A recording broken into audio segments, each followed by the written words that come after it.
Title sums it up. At my age, I feel like I've hit adulthood. What really bothers me is that I made several new connections with people, but they never lasted. I had one best friend growing up. Others were just acquaintances. In college, we drifted apart. I met my girlfriend, who has been with me for 6 years. I consider her my love and also my only real friend in life. Every time I read my old messages with anyone, be it my girlfriend or a reply to an email my mother sent me 8 years ago, I understand the reason why. I'm a total jerk with the ones I love. Can you imagine how much worse it must be with people on a daily basis?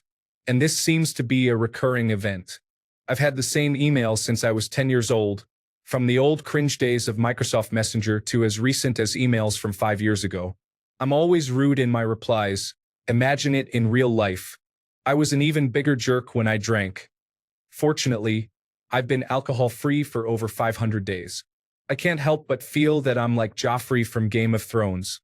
Is there a cure for being this way? My family and my girlfriend stick with me all this time because they must really love something in me, but I don't want to be a burden to them. Or worse, I don't want to lose any of them and end up alone in life. Men, did you ever realize you were not as good as you thought you were? How can I be less of a jerk to everyone? Edit. I wrote this in the middle of an existential late-night crisis before sleeping. So many great answers here.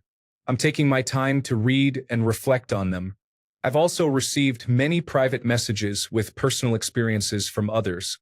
The best part is everyone is trying their best to help.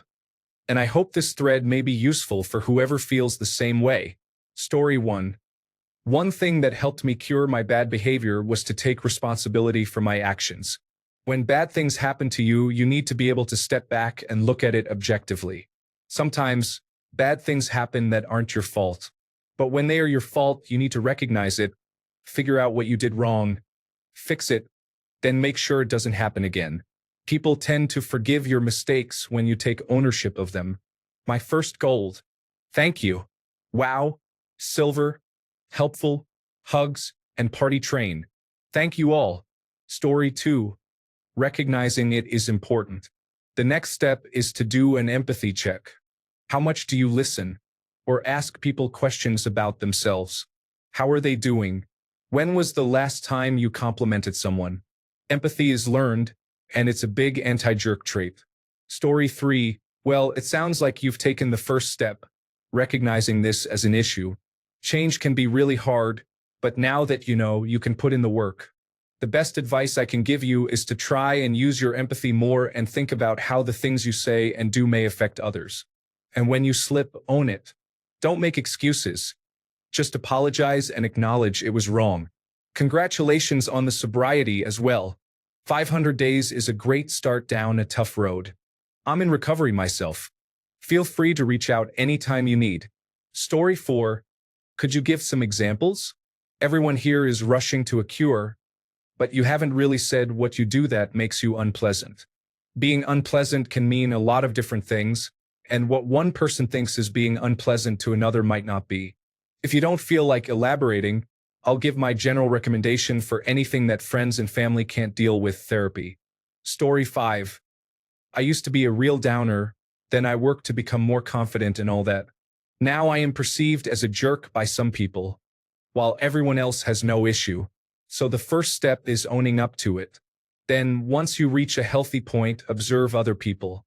If some people have no issue with the new you and a few others do, look to see if it's just a certain kind or group of people. At the point I am now, I realized that I cannot win with everyone. It's a dilemma. I know I'm not the type of person who would be socially dynamic, even if I tried.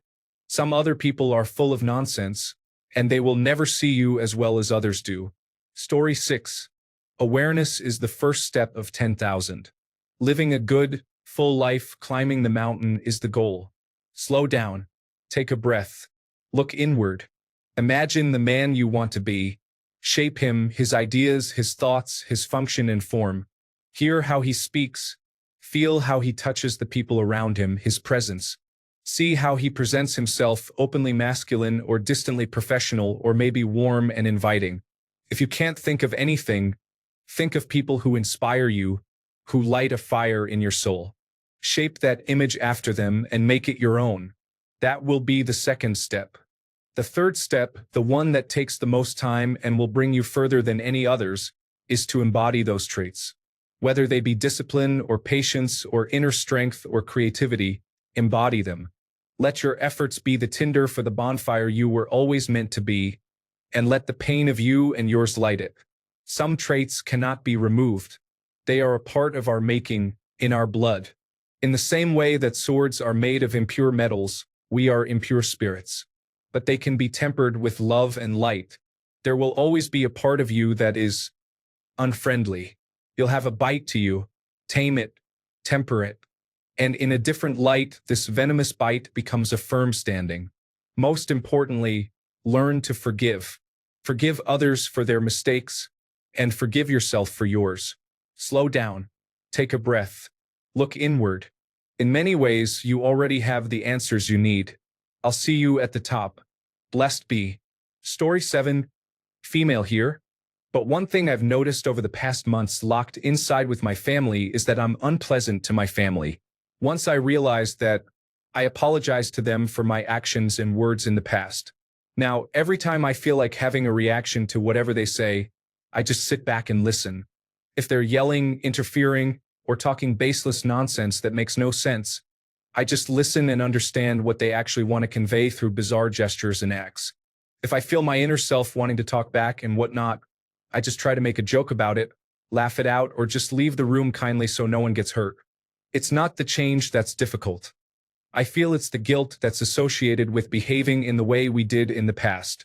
But hey, look, neither of us are perfect, and trying to be better each passing day is the best we can do. Don't be too hard on yourself and take the change positively instead of getting hooked on the guilt of the past. Hope everything gets better for you. Story 8. This will sound pretty basic, but find a therapist and talk to them about working on this issue.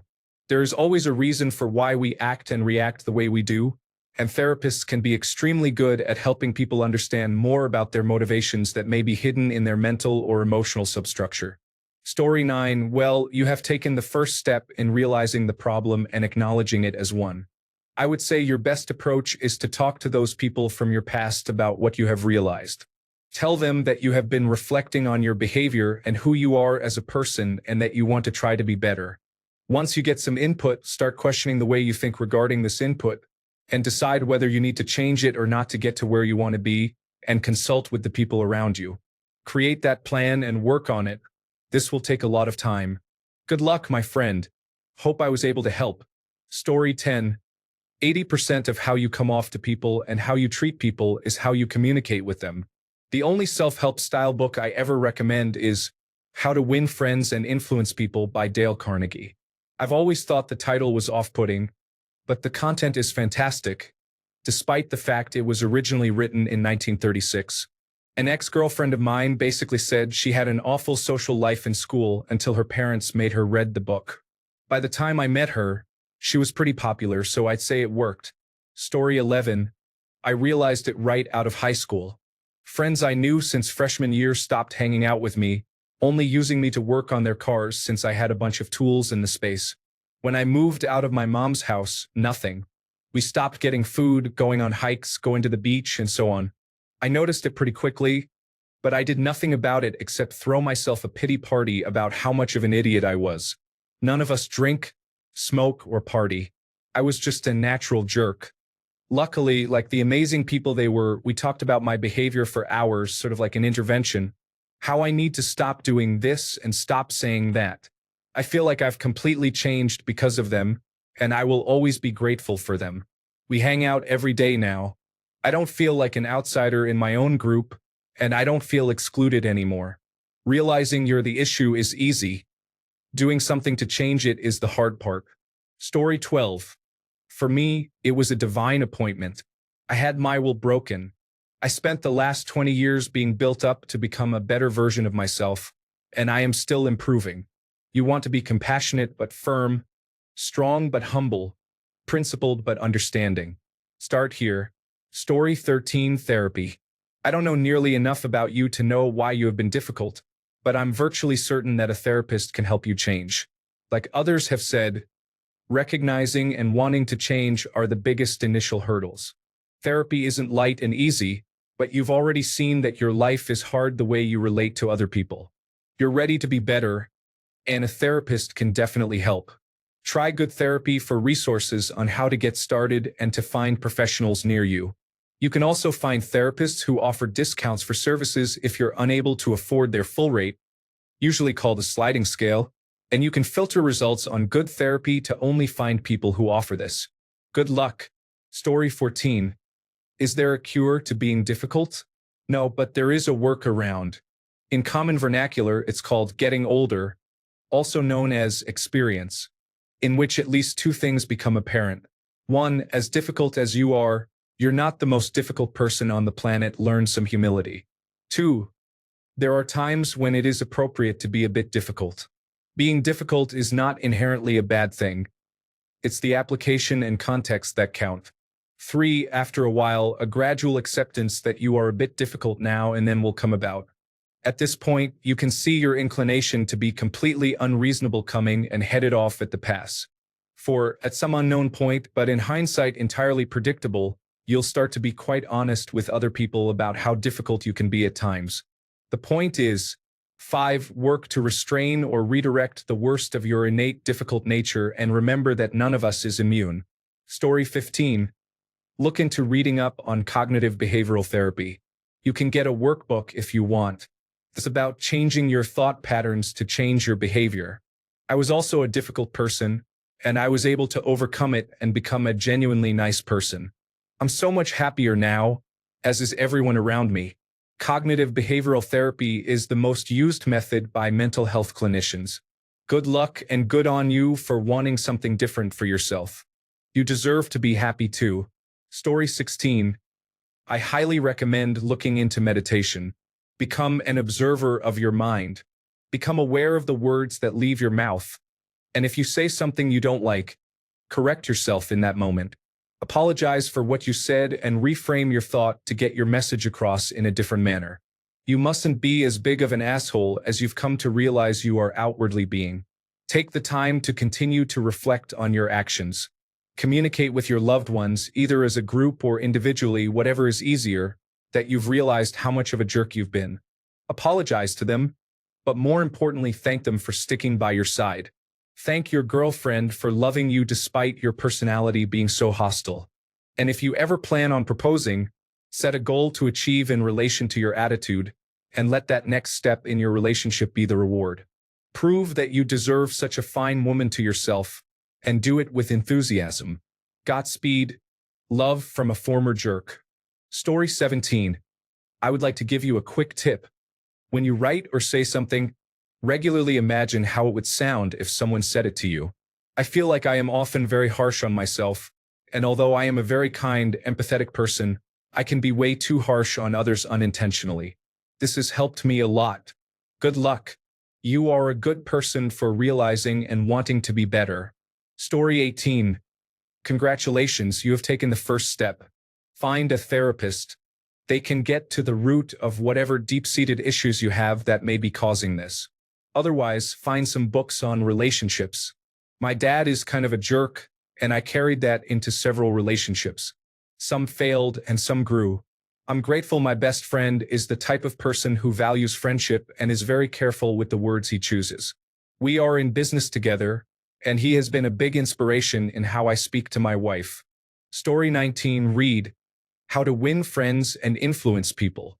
It may seem like a simplistic response, but that book is essentially the guide on how to avoid being egotistical. I need to reread it myself. Story 20. You're an asshole because you've never experienced real pain. If you had, you would be nice to people because you would never want anyone to feel the way you did. Story 21. Depends on how you're being unkind. You can't be entirely unkind if you recognize the problem and want to fix it. It would be worse if you were unkind and didn't know it and never tried to make up for it. For me, I just try to balance it out by doing good things. I try to be a gentleman by holding open doors or carrying luggage or groceries. I try to always say please and thank you, especially to waiters. I'll help out with chores or do things for my parents without them asking. I try not to be a bully or pick on people. If you have nothing nice to say, then don't say anything. When you know you're being unkind, take full responsibility and try to ask for forgiveness. Learn from your mistakes and do better next time. We're all human, and sometimes we mess up. The best you can do is more good than bad. Story 22. Now that you have realized and know that you want to change, speak to your girlfriend and family and share this. Ask for forgiveness and ask for help. Create open dialogue. Work on your empathy by giving your time, energy, or skills to help others. Do it all in small increments until it just slowly becomes the you who you want to be. Story 23. Now that you have made yourself aware of your behavior, you just have to put some work in. For me, committing to understanding empathy is what I think helps me to stay on the not an asshole path. I'm not quite antisocial, but I struggle sometimes socially. Yet understanding empathy has definitely made things easier for myself. Story 24. The biggest step towards change is admitting that there is a problem. You have done that. The next step is to seek out professional help. Therapy or counseling would be really great options. Good luck, bud. I do not know you, but I am very, very proud of you for starting along the path to become a better you. Story 25. The easy answer and way to change is to go to a therapist. But being self-conscious is half the work already. I'd say you should first be very careful of what you say, or make sure you don't say anything. Like we say in my country's region, make sure to roll your tongue 7 times in your mouth before saying something. Story 26. Went through this exact feeling last fall through the winter. A lot of being a jerk is insecurity, so you first have to be confident in who you are outside of that.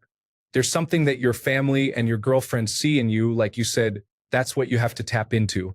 Be aware of moments that could lead to you being a jerk, like when you're around someone you don't like or having a bad day. You have to be vigilant, honestly. It's a step-by-step process until that's not your default setting anymore. Hope this helps, and good on you for taking the first step and owning your actions. Story 27. Around 24, I had the realization that because of my behavior, no one liked me, not even myself. It's been 2 years and I'm still an asshole, but I made a lot of progress. I really looked at myself and asked, why am I like this and what can I do to change? It's hard to change and it's impossible to change overnight, but with hard work you can be better. One thing that really helped was I started to pay more attention to how my actions affected others and what responses people gave me. I took the top 10 most rude and common things that I did to upset people and I literally corrected myself. I would do it, realize I did it, and make a point to apologize right then and there. My asshole nature became a habit that I needed to break. This helped. It also helps people be more supportive of your efforts, especially if you explain why. Eventually, I started catching myself before I said or did something on that list and I stopped altogether. Now it's 10 new things. It's a lot of work, but you can change. Good luck.